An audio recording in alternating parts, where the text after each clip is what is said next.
என் மகள் வீட்டில் ஒரே பெண் என்பதால் அவள் மிகவும் சோம்பேறியாக இருந்தாள். என் மருமகன் அவளுடைய இந்த வழக்கத்தால் சலிப்படைந்து என்னை அங்கு அழைத்தார். ஒரு நாள் இரவு 11 மணிக்கு அவர் என்னை அவருடைய அறைக்கு அழைத்தார். என் மருமகன், இன்றும் என் மனைவி தூங்கிவிட்டாள், இன்று நான் என் ஆசையை கட்டுப்படுத்திக் கொண்டு சும்மா தூங்க முடியாது என்றார். இப்படி கூறி மருமகன் என்னை அவருடைய அறைக்கு அழைத்தார். நான் என் மகளுக்கு 26 வயதில் தான் திருமணம் செய்து வைத்தேன்.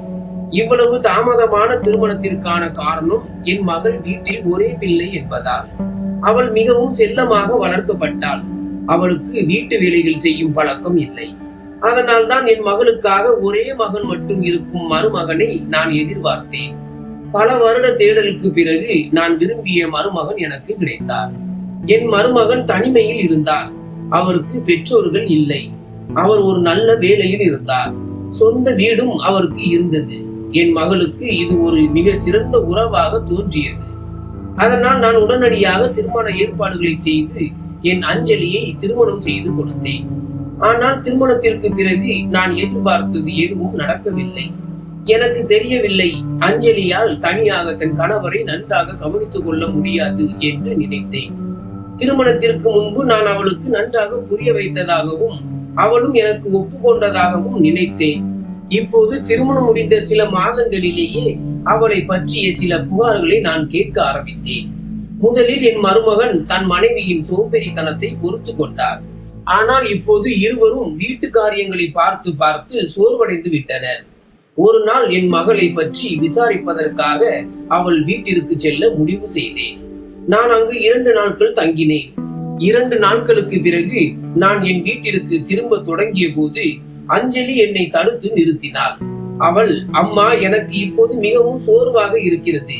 நீங்கள் இன்னும் கொஞ்சம் நாள் எனக்கு உதவியாக இருங்கள். வீட்டிற்கு சென்று நீங்கள் என்ன செய்வீர்கள் என்று கேட்டாள். என் மகளின் சோம்பேறித்தனமான சுபாவம் எனக்கு தெரிந்தது. கடந்த 2 நாட்களாக நான் வந்த பிறகு அவள் வேலையில் இருந்து முற்றிலுமாக விலகி இருப்பதை நான் கவனித்தேன். அவளது இந்த சோம்பேறித்தனத்தை பார்த்து என் மருமகன் அவளிடமிருந்து விலகி செல்லும் முடிவை எடுத்து விடுவாரோ என்று எனக்கு பயம் ஏற்பட்டது. என் மருமகன் அவளது சோம்பேறித்தனத்தை மிக அமைதியாக சகித்துக் கொண்டிருந்தார். அத்தகைய அமைதியான ஒரு நபரின் கோபம் ஒரு நாள் வெடிக்கும். என் மகளை சரியான திசையில் கொண்டு வர எனக்கு நேரம் இருக்கிறது என்று நினைத்தேன். அதனால் நான் மேலும் சில நாட்கள் அஞ்சலியுடன் தங்குவதற்கு முடிவு செய்தேன். அன்று மாலை மருமகன் அலுவலகத்தில் இருந்து வீடு திரும்பினார். நான் வீட்டில் இருப்பதை கண்டு அவர் ஆச்சரியப்பட்டார். நான் அவருக்கு டீ கொடுத்த போது அவர், அத்தை, நீங்கள் இன்று காலை புறப்பட இருந்தீர்கள், பிறகு ஏன் திடீரென்று இங்கு இருக்கிறீர்கள் என்று கேட்டார். நான் இங்கு இருப்பதில் உங்களுக்கு மகிழ்ச்சி இல்லையா என்று கேட்டேன். அவர், இல்லை, அப்படி எதுவும் இல்லை. நேற்று இரவு நீங்கள் வீட்டிற்கு செல்ல அவசரப்பட்டீர்கள். இப்போது திடீரென்று தங்கிவிட்டீர்கள். அதனால்தான் நான் உங்களிடம் கேட்டேன் என்றார். அவர் மேலும், நீங்கள் எங்கு இருந்தால் எனக்கு லாபம்தான். ஏனென்றால் கடந்த 2 நாட்களாக உங்கள் கைவண்ணத்தில் உருவான சுவையான உணவை நான் அனுபவித்து வருகிறேன். திருமணம் நடந்ததிலிருந்து இப்போது நான் வயிறு நிரம்ப சாப்பிடுகிறேன். மருமகன் சொன்ன இந்த வார்த்தைகளை கேட்டதும் அஞ்சலி தன் கணவரை எந்த அளவுக்கு நன்றாக கவனித்துக் கொள்கிறாள் என்பது எனக்கு புரிந்தது. நான் அவரிடம், நான் இன்னும் சில நாட்கள் இங்கு தங்கி உங்களை கவனித்துக் கொள்வதோடு அஞ்சலிக்கு மேலும் சில வீட்டு வேலைகளை கற்றுக் கொடுப்பேன் என்று கூறினேன். அப்போது மருமகன், நீங்கள் எப்போதும் இங்கேயே தங்கினாலும் எனக்கு எந்த பிரச்சனையும் இல்லை. ஏனென்றால் நீங்கள் வீட்டில் இருந்தால் அஞ்சலியும் உங்களை போல் ஆகிவிடுவாள் என்றார். நான் இங்கு தங்குவதற்கு மருமகனுக்கு எந்த பிரச்சனையும் இல்லை என்பதால் நான் அவர் வீட்டில் தங்க ஆரம்பித்தேன். என் மகளின் திருமணத்திற்கு பிறகு நான் என் வேலையை ராஜினாமா செய்துவிட்டேன். நான் இப்போது தனியாக இருந்ததால் எனக்கு அதிக பணம் தேவையில்லை. எனக்கு ஓய்வூதியம் கிடைத்துக் கொண்டிருந்தது. தங்குவதற்கு என் சொந்த வீடும் இருந்தது. அதனால் நான் அதிக கஷ்டப்படாமல் ஓய்வெடுக்க முடிவு செய்தேன். இப்படியே அஞ்சலியுடன் சில நாட்கள் ஆகிவிட்டன. கடந்த 2 நாட்களாக நான் மருமகனை இரவில் ஹாலில் பார்த்து கொண்டிருந்தேன். மருமகனுக்கும் அஞ்சலிக்கும் இடையில் ஏதோ நடந்திருக்கிறது என்று எனக்கு தோன்றியது. இறுதியில் என்னால் பொறுத்திருக்க முடியவில்லை. 3வது நாள் இரவு மருமகன் ஹாலில் இருப்பதை பார்த்து நான் அவரிடம் சென்று அவர் ஹாலில் தூங்குவதற்கான காரணத்தை கேட்டேன். அப்போது அவர் எதுவும் பேசாமல் என் கையை பிடித்துக் கொண்டு தன் அறைக்கு அழைத்து சென்றார். அங்கு சென்று அவர், அத்தை, உங்கள் மகள் எவ்வளவு ஆழ்ந்த தூக்கத்தில் இருக்கிறாள் என்று பாருங்கள். இப்போது எங்கள் திருமணமாகி 4 மாதங்கள் ஆகின்றன. அஞ்சலி இந்த 4 மாதங்களிலேயே 4 வருடங்கள் போல ஆக்கிவிட்டாள். கணவனுக்கும் நேரம் கொடுக்க வேண்டும் என்பது அவளுக்கு தெரிந்திருக்க வேண்டும். அவளுக்கு தூக்கம் இவ்வளவு பிடித்தமானது என்பது எனக்கு புரியவில்லை. இது உண்மையில் அஞ்சலியின் முதல் திருமணமா?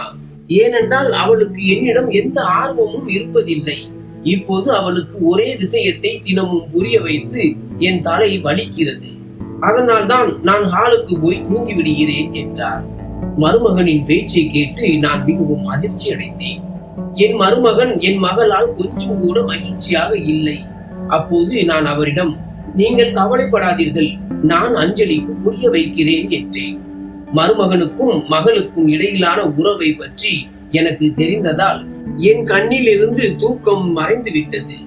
எப்போது காலை வரும், நான் என் மகளுடன் பேசுவேன் என்று எனக்கு தோன்றியது. காலை ஆனதும் மருமகன் அலுவலகத்திற்கு சென்று விட்டார். நான் அஞ்சலியுடன் பேச முடிவு செய்தேன். நான் அவளிடம், அஞ்சலி, இப்பொழுது திருமணத்திற்கு பிறகு கணவரை எப்படி மகிழ்விப்பது என்பதை நான் உனக்கு கற்றுக் கொடுக்க வேண்டும் என்று பார்க்கிறேன். உன் தூக்கம் இவ்வளவு ஆழமாகி விட்டதே, உன் கணவருக்கு உன் தூக்கத்தால் சோர்வு ஏற்படவில்லையா என்று கேட்டேன். இதற்கு அஞ்சலி, அம்மா, என் தூக்கத்தை பற்றி பேசாதீர்கள், நான் எவ்வளவு நேரம் தூங்குகிறேன் என்று பதிலளித்தாள். அந்த நேரத்தில் அவளுக்கு தன் தவறு புரியவில்லை. இருந்தாலும் நான் அவளுக்கு புரிய வைக்க முயன்றேன். அன்றிரவு நான் மருமகளை ஹாலில் பார்க்கவில்லை. அவருக்கும் அஞ்சலிக்கும் இடையே எல்லாம் சரியாக இருக்கிறதா என்று பார்க்க அவர்களின் அறைக்கு வெளியே சென்றேன். அங்கு சென்று அவர்களின் அறைக்குள் எட்டி பார்த்தேன். உள்ளே மருமகன் ஜன்னலில் நின்றிருப்பதை கண்டேன். அஞ்சலி ஆழ்ந்த தூக்கத்தில் இருந்தாள்.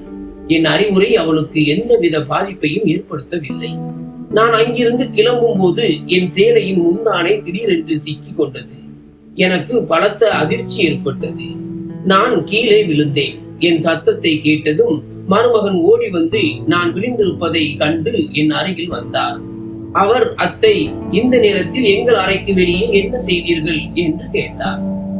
காலையில் நான் அஞ்சலிக்கு எல்லா விஷயங்களையும் புரிய வைத்தேன். அவள் இன்றும் தூங்குகிறாளா என்று பார்க்க வந்தேன் என்றேன். அப்போது அவர், அஞ்சலிக்கு எவ்வளவு புரிய வைத்தாலும் எந்த பயனும் இல்லை. நான் இப்போது அவளை கைவிட்டு விட்டேன். நீங்கள் தேவையில்லாமல் அவளுக்கு மன அழுத்தத்தை கொடுக்காதீர்கள் என்றார். இதற்கு பின் மருமகன் என்னை எழுப்பினார். என் ஒரு கையை அவர் தோளில் வைத்தும் மறு கையை என் இடுப்பிலும் வைத்து என்னை என் அறைக்கு அழைத்து செல்ல தொடங்கினார். என் அறைக்கு வந்ததும் மருமகன் என் கால்களை பிடித்து விட ஆரம்பித்தார்.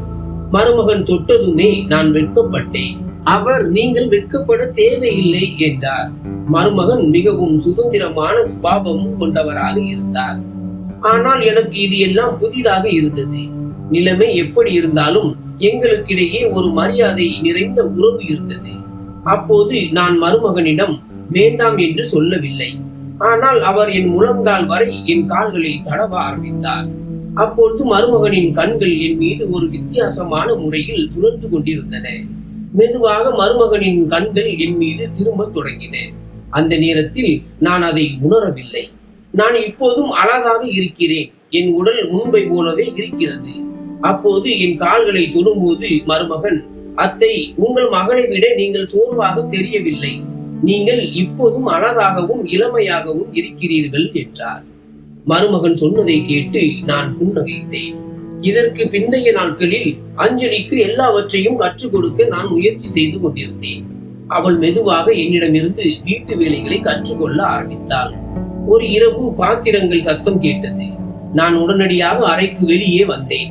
மருமகன் உணவு தட்டை கையில் பிடித்துக் கொண்டு சமையல் அறையிலிருந்து வெளியே வருவதை கண்டேன். என்னை பார்த்ததும் அவர் ஆச்சரியம் அடைந்தார். இவ்வளவு இரவில் உணவு தட்டோடு எங்கே போகிறீர்கள் என்று அவரிடம் கேட்டேன். அவர், எனக்கு இரவில் பசிக்கிறது, நீங்கள் சமைத்த சுவையான உணவு திடீரென்று என் நினைவுக்கு வந்துவிட்டது என்றார். சரி, நாம் இருவரும் ஒன்றாக அமர்ந்து சாப்பிடலாம் என்றேன். மருமகன் என் கையை பிடித்து மேசை நாற்காலியில் அமர வைத்து எனக்கு உணவு பரிமாற தொடங்கினார். அவர் எனக்கு உணவு பரிமாறி கொண்டிருந்த போது அவரின் ஒரு கால் என் காலின் மீது இருந்தது. அவர் மீண்டும் மீண்டும் என் கண்களை பார்த்து கொண்டிருந்தார். நான் அவரின் மாமியார். ஆனால் அவருக்கு இது நினைவில் இல்லை.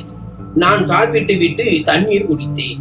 பிறகு மருமகனிடம் என் வயிறு நிறைந்து விட்டது என்று சொன்னேன். ஆனால் மருமகன் மேலும் சாப்பிடுமாறு வற்புறுத்தினார். நானும் அவருக்கு உணவு பரிமாறினேன். அவர் என்னிடம் மிகவும் விசித்திரமான முறையில் நடந்து கொண்டார். ஆனால் என்னால் அவரை மறுக்க முடியவில்லை. நான் மருமகனிடம், நாளை சில மாணவர்கள் எங்கள் வீட்டை வாடகைக்கு எடுக்க வருவதாக சொல்லி இருக்கிறார்கள்.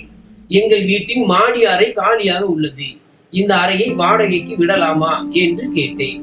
ஆனால் மருமகன் மறுத்து விட்டார். நானும் வேறு எதுவும் சொல்லவில்லை. அடுத்த நாள் இரவு மருமகன் எல்லையை மீறினார். அவர் என் அறைக்கு வந்து என் கையை பிடித்துக் கொண்டு என்னை அவருடைய அறைக்கு அழைத்து சென்றார். நான் மிகவும் பயந்து போய் அவரிடம், இது என்ன நடக்கிறது மருமகனே என்று கேட்டேன். அவர் எனக்கு ஒரு நைட்டி உடையை கொடுத்து, இதை அணிந்து கொண்டு வாருங்கள் என்றார். அவர் சொன்னதை கேட்டு நான் அதிர்ச்சி அடைந்தேன். நான் அவரிடம், நீங்கள் என்ன பேசுகிறீர்கள்? நான் உங்கள் மாமியார், இதை நீங்கள் மறக்க கூடாது என்று சொன்னேன். ஆனால் அவர், அஞ்சலி தூங்கிவிட்டால் என் வீட்டின் மற்ற தேவைகளை உங்களிடமிருந்துதான் நான் பூர்த்தி செய்ய வேண்டும். இந்த நைட்டியை நான் அஞ்சலிக்காக வாங்கி வந்தேன். ஆனால் அவள் அதை அணியவில்லை. நீங்களே இந்த நைட்டி ஆடையை அணிந்து எனக்கு காட்டுங்கள். மருமகன் சொன்னதை கேட்டு நான் மிகவும் வெட்கப்பட்டேன்.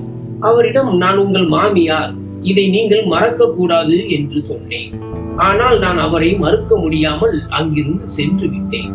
அடுத்த நாள் அஞ்சலி தூக்கத்தில் இருந்து எழுந்து காலை உணவு சாப்பிட தொடங்கினாள். அவள் காலை உணவு சாப்பிடும் போது நான் அவளிடம் அந்த நைட்டி ஆடையை கொடுத்து, நான் இப்போது இங்கிருந்து கிளம்புகிறேன், ஏனென்றால் நீ திருந்துவதாக தெரியவில்லை. மருமகன் எனக்கு இந்த நைட்டியை கொடுத்தார்.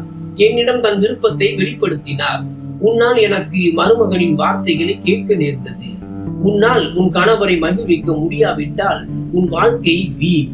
நான் அஞ்சலியிடம் நிறைய பேசினேன். என் பேச்சை கேட்டு அவள் அழ ஆரம்பித்தாள். அவள், அம்மா, சில நாட்களாக எனக்கு நல்லது நடக்க வேண்டும் என்று நீங்கள் எனக்கு புரிய வைக்க முயற்சி செய்கிறீர்கள். எனக்கு எல்லாம் புரிகிறது. ஆனால் நான் என்ன செய்ய முடியும்? எனக்கு இரவில் ஏன் ஆழ்ந்த தூக்கம் வருகிறது என்று எனக்கு புரியவில்லை. திருமணமான சில மாதங்களுக்கு பிறகுதான் எனக்கு இப்படி திடீரென்று தூக்கம் வர ஆரம்பித்தது. உங்கள் மருமகன் விவேக் என்னை பற்றி என்ன சொல்கிறார் என்று எனக்கு தெரியாது. ஆனால் இன்று வரை நான் உணர்ந்தது என்னவென்றால், விவேக்கிற்கு என்னிடம் எந்த ஆர்வமும் இல்லை. அப்போது அஞ்சலி தன் கணவரை பற்றி பொய் சொல்கிறாளா அல்லது மருமகன் தன் மனைவியை பற்றி பொய் சொல்கிறாரா என்பதை புரிந்து கொள்வது சாத்தியமற்றது என்று நான் நினைத்தேன். அன்றிரவு நான் அஞ்சலியை என் அறைக்கு செல்ல சொன்னேன். அவளுக்கு பதிலாக நான் அங்கு சென்று படுத்தேன். அன்றிரவு நான் அஞ்சலியை போல் நைட்டி உடை அணிந்து அவளுக்கு பதிலாக தூங்க முயன்றேன். நான் என் முகம் வரை போர்வையை இழுத்து போர்த்தி கொண்டேன். மருமகன் அவரின் அறைக்கு வந்தபோது நான் அதிர்ச்சி அடைந்தேன். என் கால்களில் இருந்து போர்வை கொஞ்சம் நழுவியது. அப்போது மருமகன் என்னை அஞ்சலி என்று நினைத்து கொண்டார். அவர் என் அருகில் வந்து என் கால்களை தடவ ஆரம்பித்தார். அந்த நேரத்தில் எனக்கு ஏதோ விசித்திரமாக நடக்கப் போகிறது என்று அப்படி தோன்றியது. ஆனால் அதே நேரத்தில் கதவு சத்தம் கேட்டது. எனக்கு ஒரு பெண்ணின் குரல் கேட்டது. மருமகன் என் கால்களை தடவி கொண்டிருந்தார். இதை பார்த்த அந்த பெண், விவேக், என் மீது உனக்கு சலிப்பு வந்து விட்டதா? இப்போது உன் சோம்பேறி மனைவியை உனக்கு பிடிக்க ஆரம்பித்து விட்டதா என்று கேட்டாள். அந்த பெண்ணின் பேச்சை கேட்ட பிறகு மருமகனின் கை என் கால்களில் இருந்து விலகியது. நான் போர்வையின் ஒரு சிறிய கேப்பில் இருந்து எல்லாவற்றையும் பார்த்து கொண்டிருந்தேன். ஒரு பெண் மருமகனின் அறைக்குள் வந்திருந்தாள். அவள் என் மருமகனை அணைத்திருந்தாள். கொஞ்ச நேரம் கழித்து இருவரும் படுக்கையில் என் அருகில் வருவதை கண்டேன். அந்த பெண் மருமகனிடம், விவேக், கொஞ்சம் பொறுமையாக இரு, உன் மனைவி எழுந்திருக்க மாட்டாளா என்று சொல்லிக் கொண்டிருந்தாள். அதற்கு மருமகன், அவளால் காலை வரை எழுந்திருக்க முடியாது, ஏனென்றால் இன்றும் அவள் குடிக்கும் நீரில் தூக்க மாத்திரையை கலந்திருக்கிறேன் என்றார். இதற்கு அந்த பெண், உன் மனைவியின் வேலை முடிந்தது, ஆனால் மாமியாரை என்ன செய்வது? அவர்களால் நாம் அன்றாட சந்திப்புகளில் இப்போது தடை ஏற்படுகிறது என்றாள். இதற்கு மருமகன், என் மாமியாருடன் நான் விரும்பாமலேயே அப்படிப்பட்ட முறைகளில் பழக ஆரம்பித்திருக்கிறேன். இப்படி பழகினால் அவர்கள் வெட்கப்பட்டு தங்கள் வீட்டிற்கு சென்று விடுவார்கள் என்று நினைத்தேன். ஆனால் அவர்கள் இங்கிருந்து செல்ல தயாராக இல்லை என்றார். மருமகனும் அந்த பெண்ணும் பேசியதை கேட்டு நான் திகைத்து போனேன். அதாவது மருமகன் என் மகளை ஏமாற்றிக் கொண்டிருந்தார். அப்போது நான் போர்வையிலிருந்து வெளியே வந்து அவர்கள் இருவரையும் பார்த்தேன். என்னை பார்த்ததும் மருமகன் அதிர்ச்சி அடைந்தார். நான் அவரிடம், நான் உன்னை ஒரு நல்ல மனிதன் என்று நினைத்தேன், ஆனால் நீ என் மகளை ஏமாற்றுகிறாய், நான் உன்னை அவ்வளவு எளிதில் விடமாட்டேன் என்றேன். அதற்கு அந்த பெண், உன் மகள் கொஞ்சம் பைத்தியம் பிடித்தவள், இப்படிப்பட்ட பெண்களை எந்த ஆண் விரும்புவான் என்று சிரித்தவாறே சொன்னாள். இப்போது நீ எல்லாவற்றையும் பார்த்து விட்டாய், நாங்கள் உன்னிடமிருந்தும் உன் மகளிடமிருந்தும் விடைபெறுகிறோம். மருமகனின் கள்ள காதல் பற்றி அறிந்தபோது எனக்கு பெரிய அதிர்ச்சியாக இருந்தது. என் அப்பாவி மகளை அப்படிப்பட்ட ஒருவரிடம் வாழ நான் அனுமதிக்கவில்லை. மருமகனின் காதலி அவதூறுக்கு அஞ்சி மருமகனுக்கு எதிராக எந்த நடவடிக்கையும் எடுக்கவில்லை. ஆனால் நான் அந்த லாயக்கற்றவனை போலீசில் ஒப்படைத்தேன். என் மகளை ஒரு பொய்யான உறவிலிருந்து விடுவித்தேன். நன்றி.